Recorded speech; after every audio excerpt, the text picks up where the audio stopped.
بسم اللہ الرحمن الرحیم۔ سانحہ ماڈل ٹاؤن 17 جون 2014 کو برپا ہوا، جب ایک ریاست نے اپنے ہی عوام کے خلاف، نہتے عوام، نہتے بچے اور عورتوں کے خلاف جبر و تشدد اور دہشت گردی کی ایک داستان لکھی۔ 800 پولیس اہلکار جو کہ 42 تھانوں سے آئے تھے، جہاں ایک ڈی آئی جی آپریشنز، ایک ڈی سی او، 7 ایس پی اور 17 ایس ایچ اوز اس آپریشن میں انوالو ہوئے، جو کہ لاہور کی تاریخ میں کبھی ایسا نہیں ہوا کہ اتنا بڑا پولیس کا ایک اکٹھ کیا جائے نہتے عوام پہ تشدد کرنے کے لیے۔ جو بہانہ بنایا گیا کہ بیریئرز ہٹانے ہیں، یہ وہ بہانہ تھا جو بیریئرز ہائی کورٹ لاہور کے ایما پر اور لاہور ہائی کورٹ کے اوامر پر لگائے گئے تھے، اور ان بیریئرز کو پنجاب پولیس ہی گارڈ کر رہی تھی۔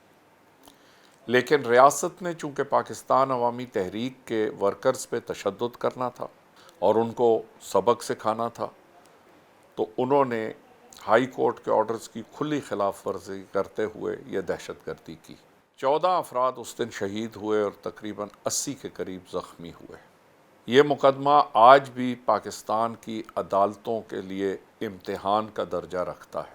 سب سے پہلے تو پولیس کے فرسودہ قانون کے تحت ایک وقوعے کی صرف ایک ایف آئی آر ہو سکتی ہے۔ پولیس نے یہ سارا کچھ برپا کرنے کے بعد ایف آئی آر بھی خود کروا دی، اور جب ہم ایف آئی آر کروانے گئے تو تھانوں کو بند کر دیا۔ جب ہم سیشن کورٹ گئے درخواست لے کے، سیشن کورٹ نے ڈائریکشن دی کہ ہماری ایف آئی آر درج کی جائے، حکومت نے اس حکم کو بھی نہیں مانا۔ یہ معاملہ لاہور ہائی کورٹ میں گیا، لاہور ہائی کورٹ نے بھی ڈائریکشنز دیں کہ ایف آئی آر درج کرائی جائے، لیکن حکومت وقت نے اس کو بھی نہیں مانا۔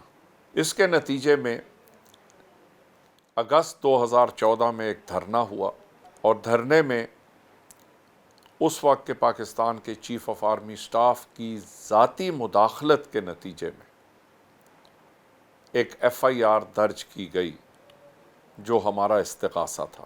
1.5 لاکھ کا مجمع جا کر 72 دن اسلام آباد بیٹھا، اور اس کے نتیجے میں یہ ایف آئی آر درج ہوئی، جو کہ ایک عام آدمی کا بنیادی حق ہے۔ اس کے بعد مختلف مراحل سے یہ کیس گزرتا چلا گیا۔ ہم نے ہمیشہ انڈیپینڈنٹ انویسٹیگیشن مانگی۔ انڈیپینڈنٹ انویسٹیگیشن روح ہے کسی بھی قانونی فیصلے کی۔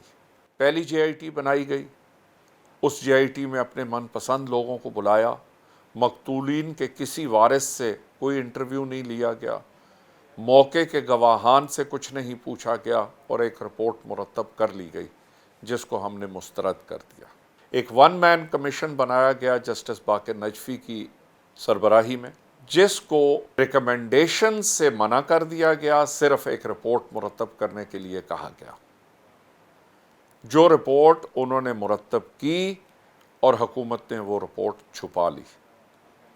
کئی سال ہمیں عدالتوں میں جدوجہد کرنے کے بعد لاہور ہائی کورٹ نے فیصلہ کیا کہ وہ رپورٹ منظر عام پہ آئے۔ جب وہ منظر عام پہ آئی تو واضح ہو گیا کہ پہلی اور دوسری جے آئی ٹی میں نہ تو وہ آزادانہ تھی، نہ وہ منصفانہ تھی، کیونکہ دونوں جے آئی ٹیز نے مقتولین کے ورثاء سے اور موقع کے زخمیوں سے رابطہ نہیں کیا، اور نہ ہی موقع کے گواہوں سے رابطہ کیا۔ یہ کیس چلتا چلتا سپریم کورٹ آف پاکستان تک گیا۔ بسمہ باجی جو شہیدہ تنزیلہ کی بیٹی ہیں، انہوں نے ایک درخواست دی چیف جسٹس آف پاکستان کو، جس پہ انہوں نے سوو موٹو لیا، اور اس سوو موٹو کے نتیجے میں یہ case supreme court of Pakistan میں سنا گیا۔ ایک آزاد جے آئی ٹی کی تشکیل کی اجازت دی گئی پنجاب حکومت کو، اور پنجاب حکومت نے وہ جے آئی ٹی تشکیل دی۔ لیکن اس کے بعد جب جے آئی ٹی اپنے آخری مراحل کو پہنچی اور نظر آنے لگا کہ شاید اس جے آئی ٹی کے نتیجے میں ملزموں کو کیفر کردار تک پہنچانے میں مدد ملے گی، لاہور ہائی کورٹ نے ایک درخواست پہ اس جے آئی ٹی کو کام کرنے سے منع کر دیا۔ آج 2.5 سال گزر گئے، وہ معاملہ وہیں کا وہیں کھڑا ہے لاہور ہائی کورٹ میں۔ جب ہم سپریم کورٹ میں پھر گئے اور سپریم کورٹ سے درخواست کی کہ لاہور ہائی کورٹ کو ڈائریکشن دیں کہ وہ فیصلہ کریں، تو لاہور ہائی کورٹ نے ججمنٹ میں کہا کہ پریفریبلی اس مقدمے کا فیصلہ 3 مہینے میں کر دینا چاہیے۔ اس بات کو بھی آج 2.5 سال گزر چکے ہیں اور لاہور ہائی کورٹ کسی فیصلے پر نہیں پہنچ سکی۔ 8 سال کے دوران جو ہمارا استغاثہ کا کیس ہے، اس میں تقریباً 500 پیشیاں لگ چکی ہیں، اور کم و بیش یہ 42 آدمی جو اس دن کے مقدمے میں ملوث ہیں، یہ ان ایف آئی آرز میں 8 سال سے متواتر عدالتوں میں پیش ہو رہے ہیں، لیکن حل آج بھی اتنا ہی دور نظر آتا ہے جتنا کہ پہلے دن نظر آتا تھا۔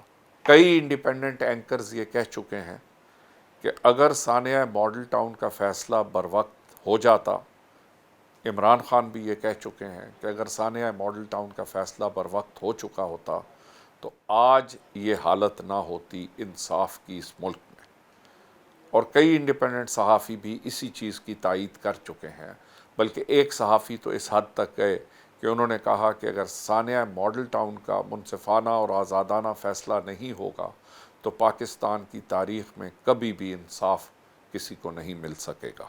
ہم اس سے زیادہ تو نہیں کہہ سکتے، لیکن یہ ضرور کہہ سکتے ہیں کہ طاقتور ملزمان نے پاکستان کے نظام انصاف کو نہ صرف یرغمال بنایا ہوا ہے بلکہ اس کا تماشا بنایا ہوا ہے۔ پاکستان عوامی تحریک کا یہ موقف ہے کہ ہم اپنے شہداء اور زخمیوں کے انصاف کے لیے آخر حد تک جائیں گے اور قانونی جد و جہد جاری رکھیں گے، چاہے اس پہ کتنا ٹائم لگے اور کتنے وسائل صرف ہوں۔ جہاں تک سوال ہے شہداء کا، شہداء کی فیملیز کو، سب کی سب فیملیز کو تحریک نے اپنی ذمہ داری سمجھا ہوا ہے۔ ان کی تعلیم، ان کی شادیاں، ان کی رہائش اور دیگر امور، ان سب کو تحریک منہاج القرآن اور پاکستان عوامی تحریک مل کر اس فریضے کو سر انجام دے رہی ہیں۔ یہ بات اس لیے کر رہا ہوں کہ کہیں تاریخ میں یہ مثال نہیں ملتی کہ کسی پارٹی کے کارکن شہید ہوئے یا زخمی ہوئے، سیاسی پارٹی کے، تو اس سیاسی پارٹی نے سالہ سال سے ان کی کفالت بھی کی، ان کی حفاظت بھی کی، ان کا مقدمہ بھی لڑا اور ان کے جو بھی خاندانی فریضے تھے وہ بھی ادا کیے۔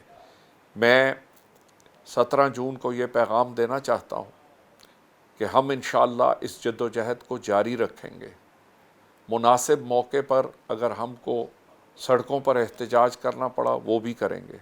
اس سال 17 جون کو پورے پاکستان میں پریس کلبز کے سامنے احتجاج کیا جائے گا اور عوام کو بتایا جائے گا کہ ماڈل ٹاؤن میں کیا ظلم برپا ہوا، اس کے ذمہ دار کون تھے، اور آج بھی یہ نظام مفلوج ہے ان کے خلاف انصاف دینے کے لیے۔